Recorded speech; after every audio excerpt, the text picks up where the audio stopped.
And let's start with this. I'm going to talk about modernizing cloud-based infrastructure with secure, scalable, and efficient solutions. I have infrastructure background, so this is a pretty good topic for me to really expand on.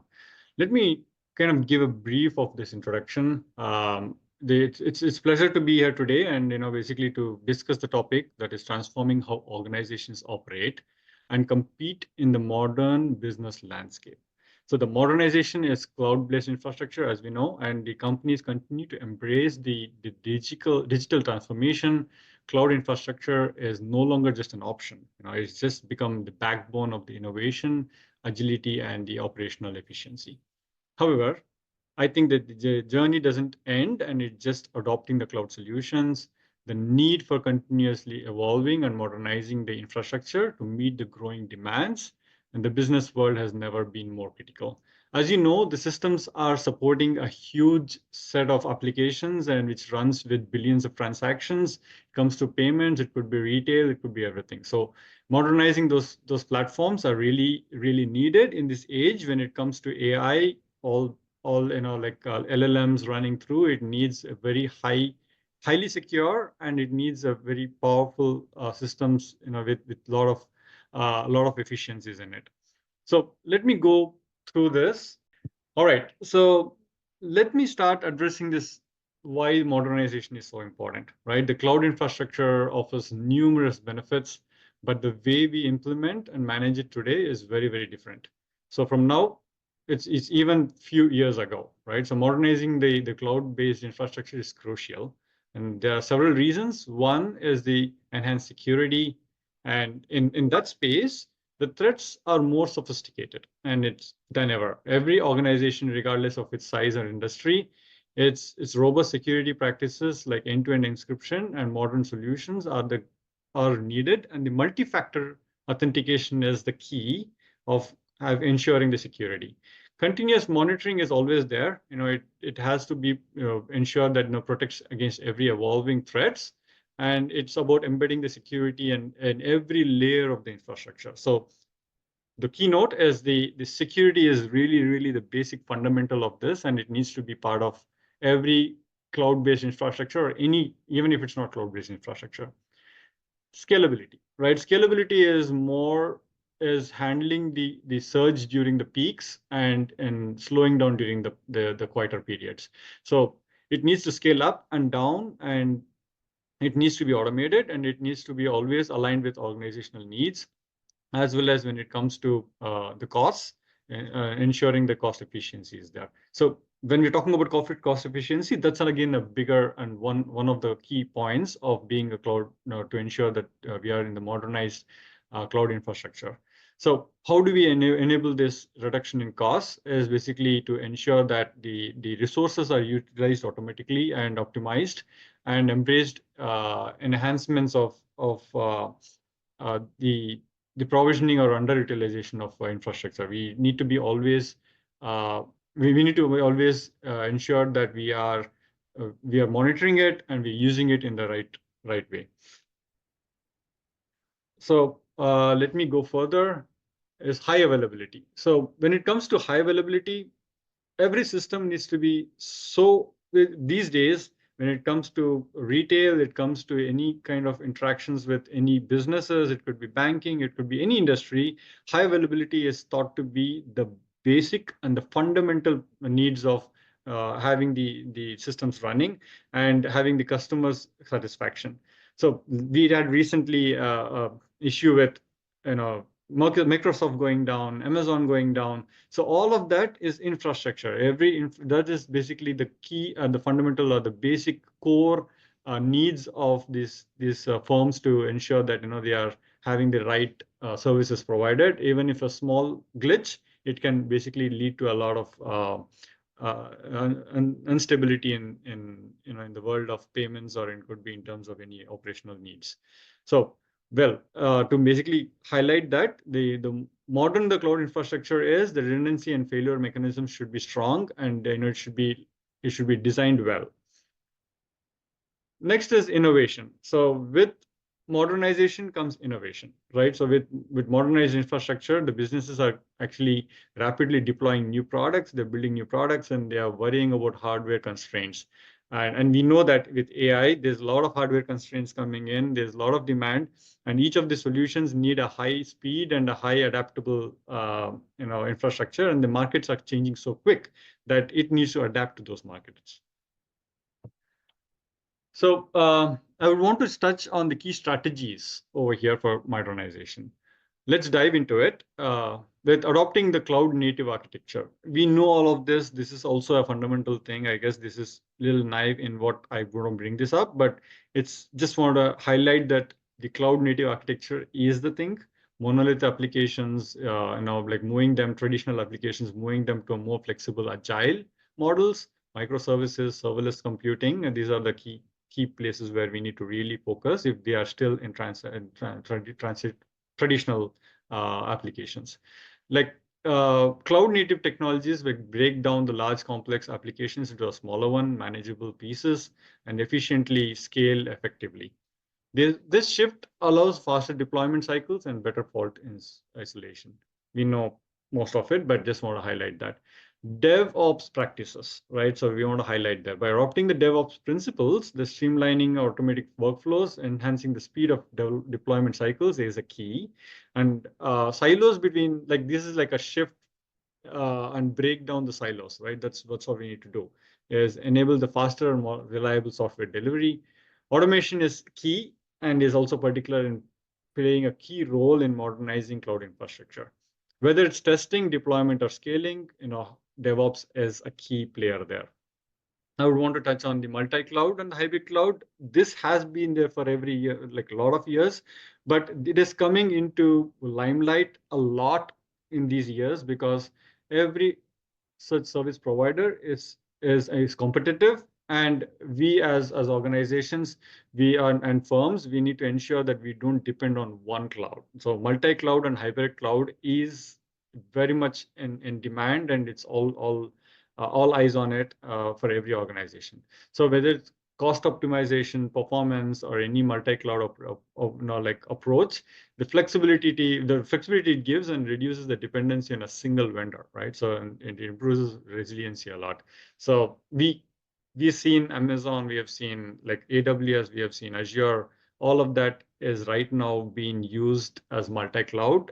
Some of the applications run in some, and the other one being another service provider. So it just reduces the risk factor on depending on one cloud provider.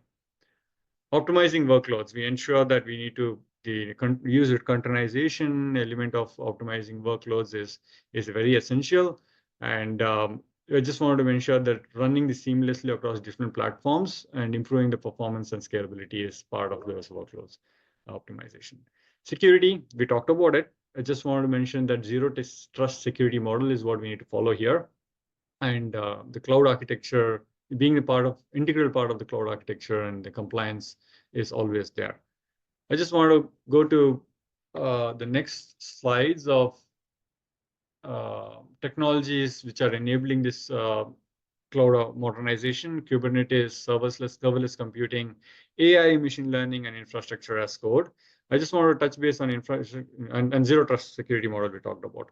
Infrastructure as code has basically been, I want to highlight that because rest all we know as being in the industry for a long time, and in the using the cloud infrastructures.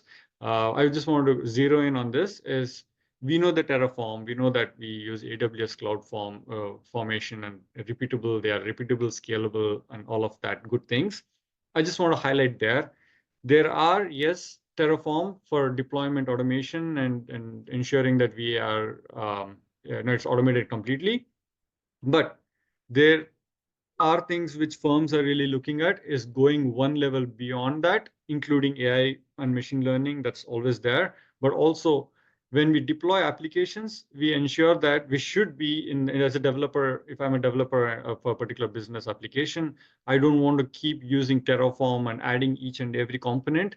But if I have a pattern built, and that pattern, if I choose, it has to build automatically for every needed component and the building blocks of it should be automatically used and deployed, and it has to understand what kind of applications I need, and I just have to use as checkboxes, and it basically builds everything for me, not just the basic infrastructure, but the configurations too. So that's the next level or next gen of what people are working, and that's where things are faster, faster to deployments, and as well as the products are getting into market very fast. Let me talk about what are the types of scaling and the challenges in it, right? So I would go with basically horizontal scaling, vertical scaling, and the hybrid scaling. So uh, we do talk about all of this in terms of cloud and also for on-prem, or when any of the systems have on-prem. So having these things really merged with on-prem and cloud and working in peace to each other together for scaling is a major thing. For example, payments with the Black Friday event, for example, right? So we get a specific, we can predict a specific load on normal days. But when it comes to kind of events like these, it can be a surge, and it can really put a lot of stress on the applications and the infrastructure. Scaling not just the application side, but the infrastructure and the databases and the storage and the compute, all of them together, up and down, vertically or horizontally. Especially when it comes to these kind of events, it's going to be a vertical and a horizontal scaling and planning. So we need to ensure that all of that's in place when we build these big applications or like infrastructures in place. Let me go with the challenges in the cloud modernization, like complexity of migrations, cost management, and skill gaps, and data governance, right? So when it comes to, I would say, complexity of migrations, it involves not only technical challenges, but organizational shifts. And refactoring these legacy systems into cloud environments is a pain, and it needs a lot of time, and it could be costly as well. So we need to ensure that the complexity is well defined and understood before we get into migration part of it. Cost management, definitely costs. I've seen these days people move to cloud and they were saving more on-prem and within their own resources than going into cloud, because ensuring that we have the right resourcing, capacity management, and not sure we are not over-utilizing will basically bring a very big bill as compared to the on-prem. So we have to be very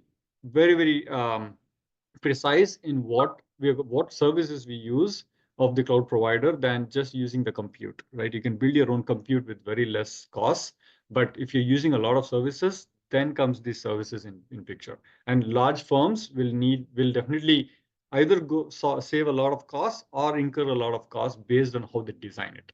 So skill gaps, we know the skill gaps. These days, skill gaps is really coming down, very narrowing it because of a lot of help in terms of people really learning the new skills and really taking things up. But there's a lot of AI and ML coming and all of that, which basically integrated. So the skill gaps are kind of narrowing, but definitely there is still a lot of gap in the market.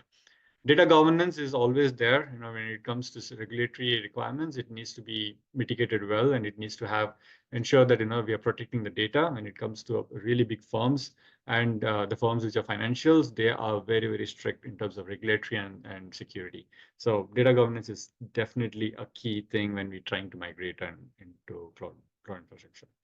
I just want to touch base on the future of the cloud-based thing. Edge computing is the growing demand of low latency applications and needing the driving the need for the edge computing. And by processing processing data closer to the end user, edge computing reduces latency. We know that, and real-time processing and IoT devices and autonomous systems. With so many systems and applications, and I would say even the apps coming in, and we are seeing a lot of pop-ups of every data centers across the world. It is going to be quite a challenge in when the AI starts to come into picture, and there's a lot of computing and data transfers needed. So edge computing it needs to go a different level to meet the demand for the future. Sustainability, we know it, sustainable cloud practices and renewable energy, and with the rise of corporate responsibility, we need to ensure that we're growing emphasis on in designing the cloud infrastructure with minimized environmental impact. Quantum computing is really a thing in this world and in this time of the era and the coming era. So it's still fully not utilized, and it is definitely going way beyond. And we need to look at 2 years down the line, 3 years down the line. Every firm is already working on quantum computing. It can solve a lot of complex problems, beyond the capabilities of classic computers. So I know now we have to ensure that they will add this new dimension to the cloud computing, and especially in the areas like cryptography and optimization. 5G integration is one thing which I wanted to add in, because it's something which is a future of the cloud capabilities, and that's already integrating. And it basically will enable this more immersive experience of real-time data processing. So with this, I just wanted to conclude that modernizing cloud-based infrastructure is no longer an option. No, it's a necessity. And for organizations looking into to stay competitive, agile, and secure in today's fast-paced digital world, leveraging the cloud technologies to the fullest potential is essential, right? So by embracing the ones which I've talked about, secure, scalable, efficient cloud-based solutions, businesses can really unlock new levels of performance, reduce costs, and accelerate innovation.